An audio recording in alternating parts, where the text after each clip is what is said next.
Good morning.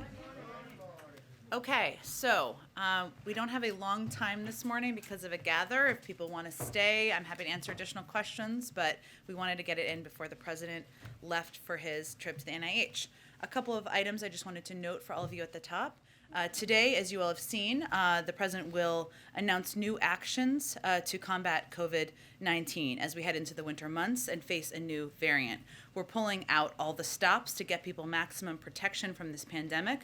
The president will talk about a new nationwide booster campaign to get people their highest level of protection yet.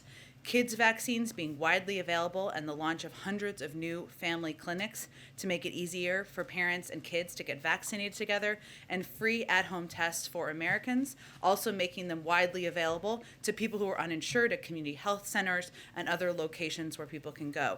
Taken together, the actions announced today will build on our strong progress. They will help protect people, slow the spread of COVID, accelerate our path out of the pandemic. Our view and belief, and the belief of our medical team, is that we have the tools to keep people safe. We're executing on a robust plan that builds off of all the actions we've taken to date. We are not starting from scratch here. The slide behind me, as you see, outlines some of the big measures we are taking, and the president will talk more about later this afternoon. Also wanted to note today, the United States government, in coordination with allies and partners, is imposing sanctions to hold the Lukashenko regime accountable for its ongoing attacks on democracy, human rights, and international norms, and for their continued repression both inside and outside of Belarus. This is the fifth time the United States has imposed sanctions on Belarus since August of 2020, and the third joint action with the European Union, the United Kingdom, and Canada this year alone. It reflects our united determination to act in the face of the increased repression, including the detention of nearly 900 political prisoners, and in response to the Lukashenko regime's callous exploitation of vulnerable migrants from other countries and the regime's orchestration of migrant smuggling into the European Union. We will continue working together with allies and partners to hold accountable those responsible for human rights violations and abuses in Belarus. Alex, why don't you kick us off? Thanks, Jen. Considering samples of Omicron were found in Belgium, Germany, and the Netherlands before South Africa identified and announced the first cases there, can you explain how the U.S. is continuing to justify a ban on travel from just South Africa? And is the administration considering bans on travel to any of those other countries? And how long will the travel ban remain in effect? Well, we will continue to assess on a daily basis, and the president is meeting with his COVID team every single day, including this morning, to assess what additional steps should be taken to protect the American people. And he will always err on the side of protecting the American people. The decision to put in place specific travel restrictions from a set of countries was made based on the recommendation of our health and medical team, and based on the fact that there were hundreds, if not thousands, of cases that we were seeing in South Africa, and concern about neighboring countries. So that was the decision that was made at that time. No one wants that to be permanent. As you know, we are assessing and reviewing, working 24/7. Our health and medical teams are, to evaluate, learn more about this variant, and we will assess if additional restrictions need to be put in place. And then on the Iran nuclear talks, the Israeli PM Naftali Bennett spoke with Blinken today and suggested Iran nuclear talks should be halted and stressed that Iran is conducting, quote, nuclear blackmail. What's the U.S. response? Is there any consideration of halting the talks at this point? Every country, including, of course, our friends in Israel, is entitled to their own point of view. Our view is that a diplomatic path forward, continuing to pursue an opportunity for diplomatic discussions to have greater access, to return to mutual full compliance with the JCPOA continues to be the right path forward. Go ahead, Jen. Jen, the announcement today that the president is making includes requiring insurance companies to pay for at-home over-the-counter tests. Mm-hmm. Reimburse, yes. To reimburse customers for Yes. for those tests. Will the government reimburse the insurance companies, or do the insurance companies just need to cover that cost? It's a very good question, Jeff. As you know, and I think may have seen in the background call last night, or if not, I'll provide additional information. We expect to have the final rules on this and have this implemented in mid-January. So I expect additional details about how it will work and the functioning of it will be out in that timeline. So that question is just not answerable yet? I will check and see with our COVID team if it is, but again, there's typically a rulemaking process that will be done through HHS that will answer and provide additional clarity on this, on the implementation of it. Okay, and on a separate topic, do you have any updates on White House plans to arrange a call between President Putin and President Biden. Foreign Minister Lavrov today said that Moscow will take measures to ensure its own security if the U.S. and its allies refuse to discuss security guarantees. Well, we're hardly refusing to have discussions with the Russians, considering our Secretary of State and the Foreign Minister of Russia had a discussion today, and we've had ongoing discussions at a high level with the Russians. The President continues to believe in the benefit of diplomacy at a high level, at a leader level, as you've seen over the course of the past 10 to 11 months. But I don't have anything to preview or announce as it relates to a call or engagement between President Biden and President Putin. Go ahead. Hey, Jen. So just following up on this Minnesota news, given the fact that this individual began experiencing symptoms on November 22nd, tested positive on November 24th, that would suggest that there's been community spread of this variant for at least the last 10 days within the United States. Is that the White House's assessment, and to what extent does that change your understanding and your approach to combating this new variant? Well, I think we need to be very careful from the government and of course from the media as well about how we assess and attribute community spread or what has happened here. There was information put out by the Minnesota Public Health Department. I would just reiterate a couple of the components of that. Many of you may have seen it, but in case you haven't, there's an individual, an adult male, a resident of Hennepin County. He had been vaccinated. The person developed mild symptoms, as you noted, on November 22nd and sought COVID-19 testing on November 24th. The person's symptoms have resolved. The person spoke with the Minnesota Public Health Department investigators and reported traveling to New York City and attending the Anime New York City 2021 convention at the Javits Center from the 19th through the 21st. Any contact tracing, which is imperative and important, would be done through the CDC and public health officials as well. But I would also note that the Minnesota Public Health Department will do a press conference at noon, and we would expect they'd have additional information. Important question about contact tracing and what we anticipate. I just want to really rely on the public health officials to speak to that. And are you aware of any other cases of the Omicron variant in the United States at the moment, other than the Minnesota case and the California case? We have been very transparent.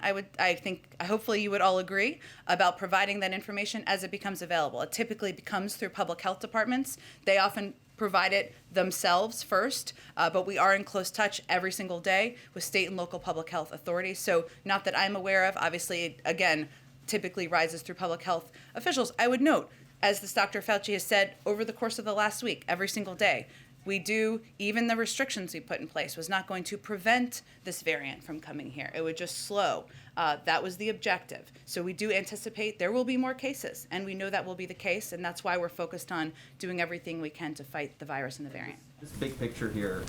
President Biden has repeatedly promised to shut down this virus. He has talked about wanting to end the pandemic. Is that still possible? Does he still believe that that is possible, or are we starting to shift now, especially with the rise of this variant, to perhaps accepting that we need to live with COVID for years to come? Well, first I would say there's a lot we don't know about the variant yet, and that is challenging and frustrating. I understand for Americans, for all of you, and we want to give the space and time for the public health officials who are working 24/7 to assess and provide guidance on it. There are a range of options, as Dr. Fauci has spoken to and our medical experts have spoken to. It could be less deadly. It could be more. We don't know. So I just want to say that that is the next step in this process. The president, and you'll hear him speak to this today, continues to believe that if we build on the bold steps that we've taken to date, if we continue to make the vaccines more accessible, to increase testing, increase masking, we can return to a version of normal in this country. That's what everybody wants and everybody would like to see. Go ahead. Back on the question about these reimbursements for rapid testing, Yeah. as anyone who's tried this knows, it can be kind of a cumbersome process. So why not just try and subsidize the price of these tests, as some of the other countries have done? Well, first I would say that we're approaching it a little differently from some other countries. I know this isn't exactly what you asked, but we see the FDA process of reviewing and evaluating the efficacy and effectiveness of tests as the gold standard. That is a high bar in our view, and that's important to abide by that. Our medical team looked at a range of options. We want to make testing more available and more accessible to people across the country. There are 4 times more tests available now than there were in the summer. We will continue to build on that. So this is a step that was our team agreed was implementable and possible to do now, and we will continue to build on it. And on the issue of government funding, yesterday you said you were confident that we won't see a shutdown. You know, we know the House is acting today, but a small group of Senate Republicans are still objecting. Do you still have that same level of confidence today that we won't see a shutdown come tomorrow? Well, the good news that I think you all saw today, and we just put out a SAP, or a Statement of Administration Policy, you know how we feel about acronyms around here, supporting the swift passage of H.R. 6119, which was basically a deal struck this morning. We still feel that there's time for lawmakers to set aside reckless and irresponsible political games and enact the short-term continuing resolution that would fund the government through early next year and allow for time for a full year budget agreement, which is obviously our overarching objective. So there is still time to do that. And of course, it's up to Congress to do that, but we are confident they will take steps to keep the government open. There is still time, but not a lot of time. So have you started to take steps to prepare for a possible shutdown, even if it is, you know, just one that lasts through the weekend? Sure. So there are steps that are taken by the OMB, our budget team, that are standard. And they are not steps taken out of an assessment or evaluation of what's possible or the legislative possibilities. They typically start engaging with agencies about a week in advance of any scheduled timeline for government funding. They did that as of last Friday. They had another scheduled time to engage with agencies today. So that is standard operating procedure, and that's underway. But again, our objective is, of course, to prevent the government shutdown. We are, and of course, that's up to Congress to get done. Just one quick immigration question. The administration announced today that the U.S. and Mexico have reached a deal to restart the Remain in Mexico program that was started under President Trump. This is something that your administration is fighting in court. The president, you know, has railed against this policy. He's called it dangerous, inhumane, saying it goes against everything we stand for as a nation. Just wondering if you can reflect on how he feels about having now to see this move forward now. Well, as you noted, Mary, Secretary Mayorkas also and the president have repeatedly said that this program has endemic flaws. It has imposed unjustifiable human costs, pulled resources and personnel away from other priority efforts, and failed to address the root causes of irregular migration. Deeply flawed. That's why we stopped enrolling individuals in the program on day one and subsequently issued a memorandum in June terminating the program. And Secretary Mayorkas issued another memorandum announcing and explaining his decision to terminate the program once again in October. As you noted, though, we are in a situation where we're under a court, abiding by court ruling. And so that is what we are working to implement at this point in time. There are some key changes and exemptions the Department of Homeland Security announced this morning and can speak to, but our view of the program has not changed. We're working to implement under the court order.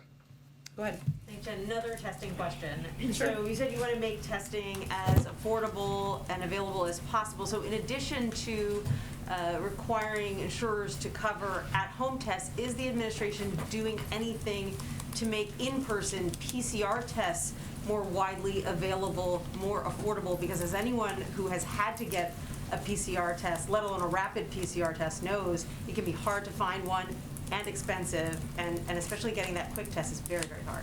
Sure. Part of the plan the president is announcing is free tests, about 50 million tests that we're going to make available at places like rural clinics, community health centers, to ensure they're broadly available in a range of places where people can go and access them. And again, you know, this is part of our effort to build on what we've already done to date. We made $3 billion worth of investments to accelerate the production of rapid tests and expand capacity. When President took office, there were 0 at-home tests available. Now there are 8. This supply will quadruple this month from where we were at in the summer, and we're going to continue to build on this. So this is a step to make it more affordable for people at home, but to also make them more widely available at a range of locations, community health centers, rural health clinics, so that people can go and find them. And on abortion, based on what we heard at the Supreme Court yesterday, is the White House concerned that this Supreme Court is about to overturn Roe versus Wade? And what, if anything, are you doing to prepare for that possibility? Well, I'm not going to make an assessment of how the Supreme Court will rule, but what I will say is that the president is committed to working with Congress to codify the constitutional right to safe and legal abortion as protected by Roe. He's announced his strong support for passage of the Women's Health Protection Act, urges Congress to pass it. And again, I would reiterate something I conveyed yesterday, that he believes that Mississippi's law blatantly violates women's constitutional rights to safe and legal abortion. Every American deserves access to health care, including reproductive health care. We're not going to predetermine how the Supreme Court will rule, but he supports codifying Roe through Congress. That's something that they can act to do. You think that's a real possibility? There is a bill currently, the Women's Health Protection Act, and he urges Congress to pass it. Go ahead. Thank you, Jen. A handful of key aides have announced either that they are leaving the vice president's office or are reportedly going to be leaving the vice president's office soon. Is the vice president not satisfied with the staffing that she has had so far, or do people just not want to work for her anymore? Well, Peter, I would say that working on a presidential campaign, I may be covering one too, I would say, to be fair, and working in the first year of a White House is exciting and rewarding, but it's also grueling and exhausting. It's all of those things at once. And many of the team members you're referencing. And I would just note there has been an announcement about Simone Sanders departing, but there hasn't been official announcements about others. So I would leave it to them and the vice president's team to make any additional announcements. But in my experience, and if you look at past precedent, it's natural for staffers who have thrown their heart and soul into a job to be ready to move on to a new challenge after a few years. And that is applicable to many of these individuals. It's also an opportunity, as it is in any White House, to bring in new faces, new voices, and new perspectives. And I expect you'll hear more from the Vice President's office on that in due time. So this is not a case of bad headlines about the vice president and a decision being made to shake up the staff to fix an image issue. You know, Peter, I think I spoke to it, and I would note that, and I'll just speak to Simone since I knew her before, and she's been officially announced, and I knew her even before she joined the Biden campaign, sitting on many panels with her on CNN sets, and knowing someone like her, she joined the campaign early on, as many of you know. She's been a part of this for 2.5 or 3 years. She's somebody, and anybody who's spent time with her knows that she is whip smart, and she has charisma coming out of her eyeballs, and she's going to do plenty of interesting things in the world in the future. She'll always be a part of this Biden-Harris family, and it's only natural after a couple of years to be ready for something new. And that's what happens in my experience in the past in White Houses often. Does the vice president think that staff are to blame for her not making any kind of meaningful progress on the big things in her portfolio, like passing voting rights or addressing the root causes of migration? I know the vice president is grateful to all of the staff who have served her. She also understands the excitement and the grueling nature of working on a campaign and working in a White House. And again, as I noted earlier, it's also an opportunity to bring in new faces and perspectives, which is overall a very positive thing. Okay, and then big cities are dealing with smash and grab robberies. A record number of police officers have been shot and killed this year. What is President Biden going to do about all this lawlessness? Well, Peter, I would say that, one, the president proposed additional funding in his budget over the funding that had been proposed by the prior president to increase and support local police departments, make sure we keep cops on the beat, and we ensure that local communities are working in partnership to crack down on crime and any dangers they see in their community. So that's one of the steps. We've also worked with a range of communities across the country on strike forces, as you know, something we've talked about in the past. We're continuing to implement that from the Department of Justice, but the president absolutely believes that community police forces can have an important instrumental effect in helping keep communities safe. And does the president still think that crime is up because of the pandemic? I think many people have conveyed that, and also one of the reasons that one of the root causes of crime in communities is guns and gun violence, and we've seen that statistically around the country. Right, to your point, so when a huge group of criminals organizes themselves and they want to go loot a store, a CVS, a Nordstrom, a Home Depot, until the shelves are clean, you think that's because of the pandemic? I think a root cause in a lot of communities is the pandemic, yes. Go ahead. Thanks, Jen. I wanted to follow up on some of Alex's questions about some of the travel restrictions Sure. on Southern Africa. You say that the White House will continue to reassess those, but I wonder, we heard from the UN Secretary General who called these travel restrictions a form of travel apartheid.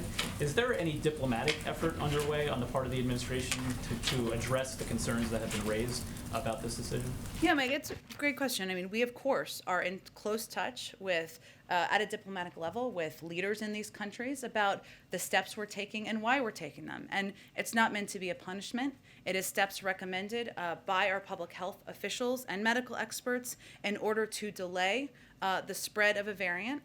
Not prevent it again, but delay, in order to give us more time to assess and evaluate what this variant means. But of course, we are in touch through diplomatic channels. Part of the plan that the president is discussing today calls for accelerating the distribution, 200 million vaccines in the next Yeah. days to the international community. The president, though, indicated the other day that, at least as it relates to South Africa, the problem was not the supply of vaccine, but the implementation, the wariness Yeah. among some of the citizens. Can you discuss a little bit more about what is going into the decision about where to send these vaccines and how? Yeah, another important issue that probably we don't talk about enough, because it's not just vaccine supply. It's know-how. It's the ability to get shots in arms. It's the ability for to have staffing. It's vaccine hesitance, which we've experienced in this country. We have a lot of lessons learned, and we're also working through programs through USAID, through the State Department and others to ensure we are augmenting support in those areas as well. So we are prepared to provide additional vaccine doses to South Africa when they're prepared to receive them, and that is an open communication. We're having an open discussion about that as well. And then lastly, this is a version of a question we ask you often, but given the fact that The president had his doctor's appointment. given the More Fed nominees coming. What else you got? Given the fact, though, that the president was just in Minnesota, obviously the latest case of Omicron was from there. I'm wondering, you had announced as part of the travel that this was a ramp up of a national travel campaign on the part of the president and the administration. Yeah.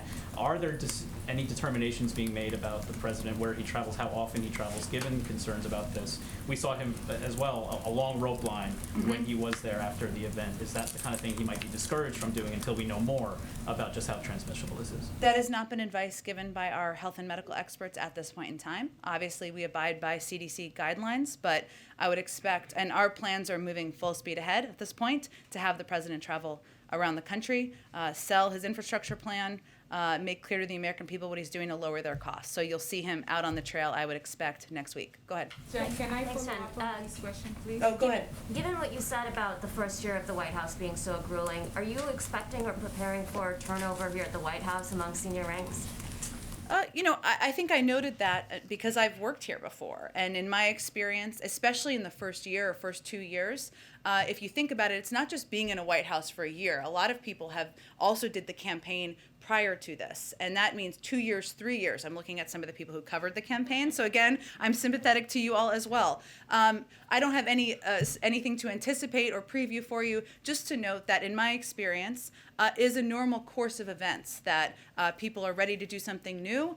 They're ready to spend time with their families. They're ready to sleep more, and that is to be expected in the first year, 18 months, 2 years of any White House. On another topic, there's language in the Senate's NDAA amendment package that would create a nonpartisan commission looking into the war in Afghanistan. Does the president support a commission like this?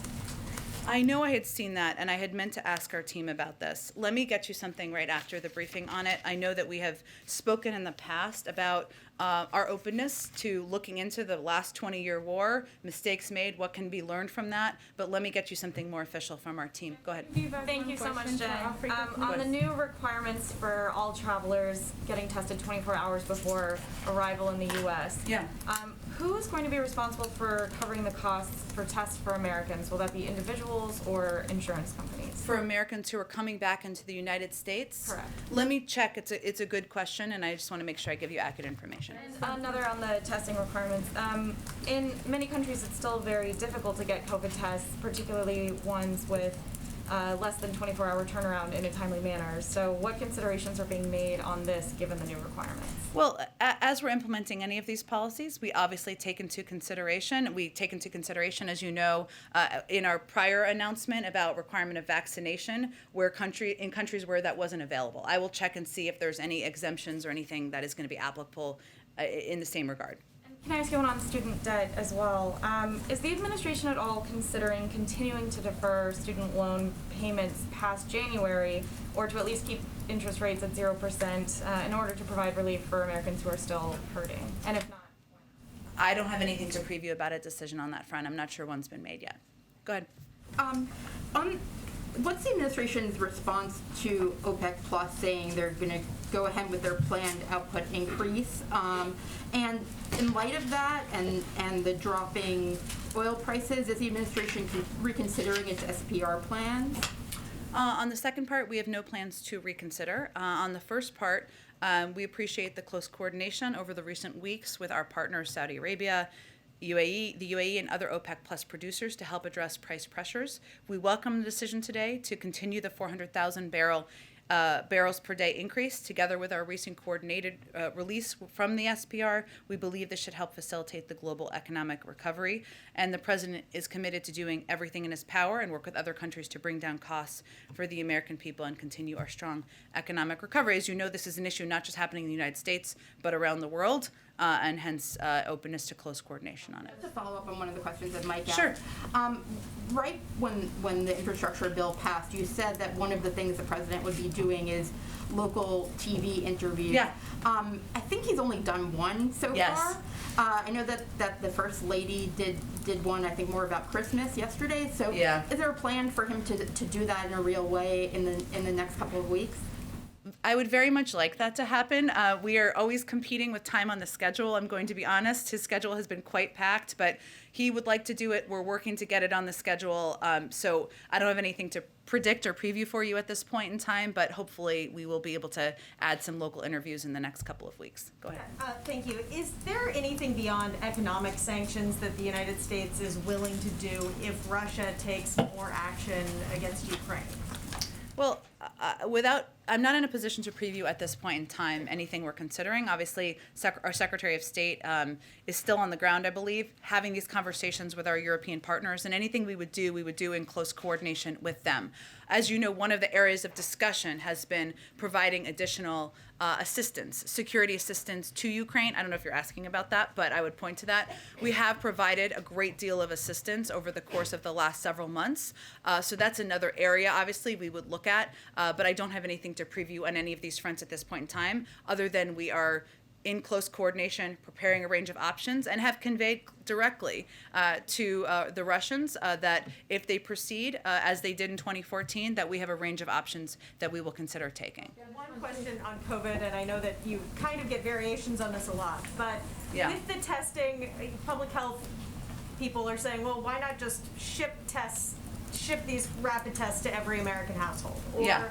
why not require vaccine or a test to fly domestically? Why not go further in the direction of public health and mandates, given the potential risk and the fact that we're headed into winter? Sure. Well, one, I would say that nothing is off the table. Including domestic travel. But we do have some protections, some strong protections in place already, including requirement of mask wearing, which was extended, doubling of fines if people are not in compliance. How we look at this is, of course, we base our decisions on the advice of the health and medical experts, what's going to be most effective, and what we can implement, what is most implementable. So we look at a range of factors as we make decisions about what steps we can put in place. So again, nothing's off the table. But the announcement we made today is building on steps we've taken to date, significant steps we've taken to date to continue to protect more people, put in place additional precautions that will save more lives. Can you just tease out what most implementable means? Are you worried about legal challenges? Are you worried about, political blowback? Well, I think we've taken a number of steps that are not intended to be controversial or divisive, but still may be perceived that way. But our most important factor is what is going to be most effective, and that's what we really base our decisions on. But as you've seen over the past several months, we build on our steps, right? We've continued to add and make vaccines and boosters more available and accessible. Today's a good example of that. We continue to put in place additional travel restrictions as we are announcing today as well. So we will continue to evaluate and assess on a daily basis. If there are additional steps our health and medical team is recommending, we will consider those as well. Go ahead. Thanks. On the Supreme Court yesterday, again showed how much the balance has shifted toward conservatives, particularly those justices appointed by Donald Trump. Has any of this changed the president's thinking on embracing any of the proposals to restructure, expand the Supreme Court term limits, anything on that he might be rethinking given the nature of the court? Sure. Well, as I think you know, there's a court reform commission that has been working on and putting together a report, something that he will be receiving and will take a look at and review. And that court commission looked at a range of questions. Court expansion is one of them. Term limits is another one. How cases are taken up and considered. This court commission has a range of viewpoints that is included, so he will take a look and assess that. I don't expect he will have anything to say in advance of that before he reviews it. Is the plan that he will read that and then sort of make some sort of determination? What is kind of any deliverables from the president in response? There's been some criticism that the commission really lacks much authority, and from progressives say it's toothless. Is there anything that the president is expected to do upon receiving that report? I don't want to get ahead of the president. I know he looks forward to reviewing it. And I think if you look at the history of the Supreme Court, it was important to the president to have a range of viewpoints that he could look at and assess and look at the historic nature of a lot of these issues. As the former chairman of the Judiciary Committee, he takes the role of the court, the role of institutions quite seriously. But I'm not going to get ahead of him reviewing it. We'll see what he thinks. Just to clarify, because I know there's been a few different questions on this. On the free COVID testing, is the expectation that Americans will have to file the claim themselves with their insurance companies to get it back? Okay. Yep, go ahead. The president said yesterday that he's optimistic that the new variant won't affect supply chains and sort of push things backward from the progress that has been made in recent weeks. Mm-hmm. But are you similarly optimistic as an administration about the overall economy in the face of the new variant, and in particular the effect that new government restrictions here and around the world might have on economic activity? It's a great question, and I've talked to our economic team about this as well. And the fact is, this variant we've been aware of it for about a week now, right? And so our economic team will continue to assess, and we will provide updates if needed, if there are areas of concern. Now, what we don't know right now is a lot about the variant. Where there's still a lot we need to learn, including how deadly the variant may be, the effectiveness of our vaccines. Those will all be factors as our team looks at the impact. I think what the president was speaking to is his view that there's a lot of progress we've made on the supply chain bottlenecks.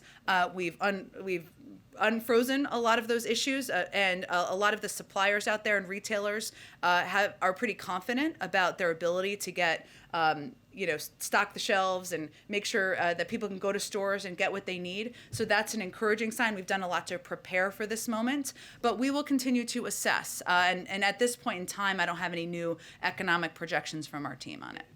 Just as a quick follow-up on it, are you all concerned at all that people afraid of catching the virus because of the variant will be less likely to return to work, and that might delay some of what your administration had hoped would be more of a surge back into the job market in January? Again, really good question. I think right now, what our focus is on is encouraging companies and encouraging organizations out there and large entities to take steps to protect their workforce. And that includes, and that's why it's so important for us to continue to advocate for getting people vaccinated, getting people boosted, making sure people are abiding by mask guidance. We know these steps work and they can protect people, and our medical doctors think that they are still going to provide additional protection from this variant. we'll know more in a couple of weeks, which is good. But we've been very focused on that so that employers and companies can also ensure and convey to their workforce that they will be safe and they're abiding by these recommendations. Go ahead. Thanks, Jen. Much of the public booster campaign that you all just announced is targeted specifically at getting seniors access to the booster, but just given the early confusion around boosters in the broader public, is there any more campaign that you can think of to target, say, young people, for instance? Our campaign is actually focused at getting everybody who's eligible boosted, which is anybody over 18 at this point in time. And that's one of the reasons that we have one of the announcements or one of the steps the president's going to talk about today is these mobile clinics, or the opportunity for generations of a family to bring their kids, bring their grandparents, and all get vaccinated and boosted at the same time. So our objective is to get every eligible adult boosted, get every eligible adult vaccinated, and we're continuing to build on steps we've taken to increase access. And that's a big part of the president's speech and announcement today. That only about 59% of the public are vaccinated, though, and the U.S. is falling behind some of our peer countries in this regard. Are you all considering any strategies, maybe from adopting from abroad, or considering what public messaging has been successful or not in shifting strategy on this? Well, more than 82% of the public has received at least one dose. So that's a good step forward. Obviously, we're going to continue to build on that. But the United States has one of the most effective efforts in the world to get people vaccinated, and we'll continue to build on where we've seen success. Go ahead, Karen. Two questions on boosters, and one's a follow-up to what he was just asking. We've heard the White House say there's 100 million Americans who are eligible for boosters who haven't gotten that shot, and only 44% right now of eligible seniors have gotten their booster. Why does the White House think that the pace of boosters is sluggish at this point? Like, what's not being done to convince Americans who got their shots to get this extra shot? Why is it slower? Well, it's hard to get into the minds of every American and why they are or aren't getting boosted. So that's a hard question for me to answer effectively from here. What we do know, obviously we we would prefer not to be in a situation where we are dealing with an unknown variant. I think everybody can understand that. But the fact that there are unknowns, and we are out there encouraging people to get boosted at the time where we're still learning more about a variant. We've seen numbers go up. We hope that more people will take this seriously and get boosted. I can't assess, though, why people psychologically are or are not getting boosted. And the plan that the president's going to talk about today calls for expanding capacity at pharmacies for boosters. What exactly would that look like? Is that a focus on supply? What are pharmacies, what do they need to do to speed things up or get more robust efforts going there? Yeah, it's about making sure we're reaching more pharmacies, that we are making sure they have the supply needed to ensure that boosters are available in pharmacies across the country and in communities that are harder to reach. So it's just expanding access, it's expanding supply, getting to more communities, and building on the steps we've already taken to date. Go ahead. A question on shipping vaccines overseas. As part of the announcement today, the administration wants to accelerate shipments overseas, 200 doses in 100 days. What is enabling that acceleration? Is it higher production? Is it shifting from domestic use to international use? Can you explain a little bit more about that? Well, we've always committed to doing both domestic and international use. I don't believe it's taking away from our domestic supply. Yeah, it's expediting our plans to provide vaccines to the global community. We've also been able to move more quickly as it relates to giving vaccines to a lot of countries because we've done this before. There's a blueprint. And in the initial stages, I think many of you may remember, there were sometimes logistical or other hurdles we had to get through with countries. Now we have a blueprint and ability to do that, so it can move a little more quickly. But I can check and see if there's more detail on how we expedited it logistically. And China says they're contributing as many, if not even more, doses than the United States is. Obviously, the administration said that they're the biggest provider of vaccines overseas. How do you compare what the U.S. is doing and what China is doing? How do you compare those two vaccination efforts? Well, I don't have their numbers in front of me, but what I can convey is that we are providing doses to the global community with no strings attached. I don't think that's the case for every dose from China. Should have an assessment of how effective the Chinese vaccine is? I don't have any from here. You should ask the public health experts that. Go ahead. I just wanted to follow up on the issue of domestic air travel that came up a second ago. You said nothing is off the table. Does that mean there are active discussions about a vaccine requirement or some other change when it comes to domestic air travel? Can you clarify how active that conversation is, whether we could see something before Christmas? I don't have anything to predict on that front. There are active discussions about a range of things that will never see the light of day every single day. And our COVID team is going to continue to bring ideas forward, continue to make recommendations. We'll see what they come up with and what's discussed. And the president takes their advice and counsel very seriously. But I would say there's discussions about a range of options every day. Go ahead. Thanks, Jen. I have two questions about the upcoming Democracy Summit. Sure. So there's been concern among some Asian countries that the summit is putting them in an uncomfortable position because they feel like they have to choose between the U.S. and China.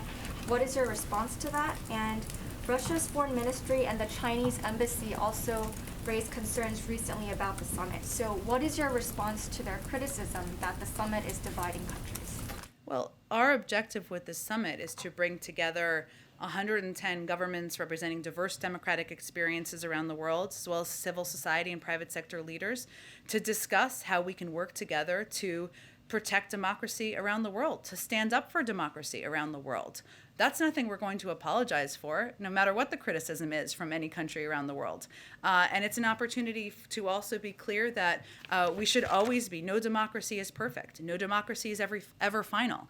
And we should continue to build on that, discuss, engage, encourage positive change. So that's our objective, and hopefully countries who participate will feel this is an opportunity to be a part of that positive change moving forward. Go ahead. Thank you, Jen.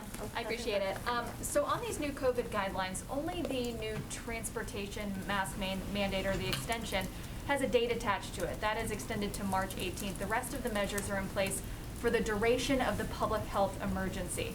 How long does the administration anticipate the public health emergency portion of this will last? Well, I can't give an end date on that because we're still in the middle of fighting the pandemic. I will note that there are a couple of pieces that we have dates on in terms of when they will start. I'm not suggesting that was your question, but that is the determination that will be made by the CDC, by our public health experts, not a political determination. So we will wait for their guidance on that. The 212F restrictions, though, were in place for 20 months, nearly 2 years. Is it your anticipation that we could see some of these measures in place for that long, or is it more a matter of weeks in this case? I can't give you an assessment of that because we're going to base it on the public health guidelines, what steps we need to take to protect the American people. Go ahead. Funding. Can I just ask on the funding really quickly? Most of these programs, if they require funding, are being funded by previous congressional packages and anything that's left over. Is there anything left over from the CARES Act and the American Rescue Plan, or does the administration need to go back to Congress to ask for more money if it were to, say, reimburse insurance companies for some of these tests? Well, there's also funding that was in the American Rescue Plan. There's funding that's been proposed in Build Back Better. I'm not aware of additional funding being requested beyond that at this point. Go ahead. Okay, thank you. Just follow up on international travel restrictions. Sure. Just to get an idea of what the general direction here is. You said the administration is going to assess day to day. And for example, today we learned that Norway is suspecting a large cluster of cases linked to the new variant. So what's the idea? Is it to multiply restrictions, or is it to lift those already in place because the variant has spread already and nothing can be done to delay the spread? Well, we're going to assess both, and it will be assessed by the CDC, by our health and medical experts, and we'll rely on their guidance. So I wouldn't expect the lifting of restrictions before we know more about the variant. We will continue to evaluate if additional restrictions need to be put in place. None of these are meant to be permanent. None of them are meant to be a punishment. They're all put in place to protect the American people, to hopefully save more lives. Go ahead in the back. Go ahead in the back. I wanted to ask about the second Omicron case from today. Sure. The CDC is saying that it was the individual who tested positive was at a convention in New York. Is there concern at all about super spreader events like that, where this individual was there, or with what happened in California? So the CDC is the best entity to speak to contact tracing, which they will do extensive contact contact tracing on. And I would also point to the fact that the Minnesota Public Health Department also has a press conference coming up at noon. So I will let them speak to how they're approaching that. Jen, on the travel If I could also ask you about the at-home COVID test. Sure. The test, when can Americans expect to be able to use their private insurance to cover this? I know that there's going to have to be a rulemaking process out of HHS and Treasury, might be one more agency, labor in there. When can Americans expect to be able to actually use this coverage? That rulemaking, we expect to get clear guidance by mid-January. So that's really the next step. Beyond that, I can't predict at this point. But we are going to get free tests in places at like rural health clinics and community health centers. That's something we're going to start to do this month. Go ahead. Travel restriction, you keep pushing this narrative. Go ahead. Okay, let her finish. Let her finish. Let her finish. Let her finish. Let her finish. Sir, she was asking a question. Go ahead. Go ahead. We will expect to learn more about that process in mid-January. They'll give an update by then. Go ahead. Two questions on the winter COVID plan. One question, one clarification. So the administration in that plan is releasing a safe school checklist, and it says to give schools a clear game plan on how to get as many staff and students vaccinated as possible. So is the president pushing for vaccine mandates for kids, or would they support, or would he support a vaccine mandate for school boards to impose that? Well, I think we gave more description of this, but let me give you an example. And as somebody who has kids in elementary school, other people may relate to this. Most elementary schools, or a lot of them out there, if there's somebody who tests positive for COVID, that often means that people with close contact also have to quarantine for a set number of days. That's the process in a lot of different schools. These decisions are made school district to school district.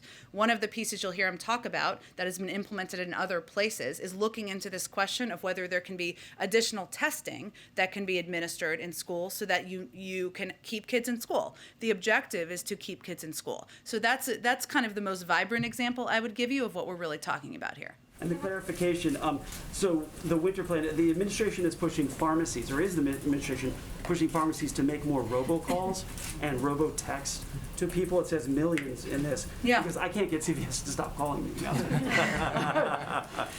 Well, look, I think what our objective is here is to make sure people know where they can get a vaccine and get a booster. And a lot of people are still confused about that. And access, we know, is a huge barrier. So I'm sorry about all the calls. That means CVS is just, I guess, doing a very effective job, but that's what our objective is. I have to wrap this up in a minute, but Patsy, go ahead. Patsy, go ahead. Go ahead. I mean, Just you keep following pushing up this narrative that South Chris's Africa question. Let Patsy, I just answered it. South Africa had thousands of cases. Simon, Like, I you know answered a that's question false. on this. You know that's false. Let's Patsy. Simon, I answered a question on this. Let's let Patsy ask a question. It's not effective to scream over your colleagues in here. Let's let Patsy ask a question. Question on sending vaccine doses abroad. Can you specifically talk about the plan to send directly to humanitarian settings and conflict zones? Do you have any idea as to who you'll be working with? Can you say the beginning part of your question again, Patsy? Sorry. Well, part of the administration's plan is to send out 200 million doses in the next 100 days, including humanitarian settings and conflict zones. Yeah. Can you talk specifically about that, please? Yeah, Patsy, and I'll get you more details on this, but what we typically do is we work through trusted global health partners like the United Nations, other NGOs that are trusted who can get humanitarian assistance and aid, including vaccine doses, into communities. So that's typically how we would approach it. Just another follow-up on a question that my colleague asked, and you said you'll give more specifics on the Democracy Summit. Yeah. Which is, what are the criteria in determining who gets invited? Why are you, for example, leaving out Sri Lanka and Bangladesh and inviting Pakistan? Why are you inviting Kosovo and Serbia but not Bosnia? Well, our objective here was to invite a range of countries, a range of civil society leaders and other private sector leaders to have a discussion about democracy. It does not mean that we are that everyone we're inviting we're giving a stamp of approval on. Every democracy is a work in progress, and it doesn't mean that we are giving the opposite of a stamp of approval or a negative stamp to people who are not invited. This is just meant to be include and invite a diverse set of voices, countries, who can speak to our global effort to protect democracy. George, I'll have to be the last one. Beijing Olympics, if you don't mind, if you have any more updates on whether the president has made his decision on the Beijing Olympic, and whether the decision-making process include considerations on human and women rights in light of the treatment of the Chinese tennis player Peng Shuai after she disclosed that she was sexually mistreated by a Chinese official. I don't have an update today. I will say, broadly speaking, as I've conveyed before, that of course any decision takes into account a range of issues, including human rights, our concerns about them, issues we have been quite outspoken on. George, let's do George and Amish, and then we got to wrap it up. Go ahead, George. I wanted to see if you could clarify the situation on the continued steel tariffs on the UK. There was a report in the FT that said that was because of concern that the British were going to harden the border with Ireland. The UK trade minister said that's a false narrative. Is there a link? I'd have to check on that with our team. I haven't delved into that deeply today, so let me do that, George, and we'll get back to you. Go ahead, Jamish. Hi, I have two quick questions. The first is just because the Omicron variant is in several states, I'm just wondering if you could talk a little bit about why the travel ban still makes sense. And I know you talked about the timeline still being iffy, but could you just maybe explain a little bit more why those travel bans make sense right now? Well, again, this is all based on, it's not a decision made out of the White House. Ultimately, it's based on the recommendation always of our public health and medical experts. They have advised several days ago the president to put in place restrictions on a set of countries where we are seeing the variant, specifically in South Africa, spread to hundreds, if not thousands of cases, and neighboring countries because of the concern about spread. We will evaluate every day if those restrictions, any of these restrictions should be expanded upon. But again, there's more at this point. We're still learning about the variant that our team is working 24/7 to assess. And I don't have any prediction of an end to any restrictions or additional ones at this point in time. Part of the administration's ramp up is requiring insurers to cover the cost of rapid tests. But there are obviously millions of Americans who don't have insurance. So I'm just wondering why not just subsidize the tests directly and give them and give them out freely like they do in Europe, given the fact that there are so many Americans that are uninsured. Well, you mean I answered a version of this a little bit earlier, but let me repeat some of the I think most important points here. One, we believe that our process for evaluating tests is the gold standard that other countries and parts of the world don't meet. We have 8 approved by the FDA. I believe I'm correct in that. We also assess a range of options for making tests available. So in addition to people being able to be reimbursed, we're providing 50 million tests to community health centers, rural clinics, something we're going to do this month to make them available to people who are uninsured and people who need access to these tests. So that is a step we're taking in addition to the ability of people to get reimbursement from their insurers. Just on remain in Mexico, I know that there's a deal that's been struck. I know the lawsuit has forced President Biden to sort of have to deal with reinstating it. What's the next phase of this? Because obviously advocates are saying making asylum seekers stay in Mexico and remain in Mexico is dangerous and also a violation of their rights. Is there sort of a plan for that? Well, I would say first the Department of Homeland Security, and just to reiterate some of the points I made earlier, but just in response to your important question, the president continues to believe that MPP has endemic flaws, imposed unjustifiable human costs, pulled resources and personnel away from other priority efforts. That's why we ended the program. That's why the Secretary of Homeland Security has repeatedly issued memos expressing the point of view of the administration. As you noted, this is a court order issue that we are implementing. The Department of Homeland Security can speak to the specific aspects of this, but they did announce some key changes to the program being announced to address some humanitarian concerns. It's in the courts currently, so that's where it is. But even as we are in a position where we have to implement it, we made some changes that they can detail in more further detail. Okay, thanks everyone. 6 of the African countries that were banned have 0 cases. In South Africa,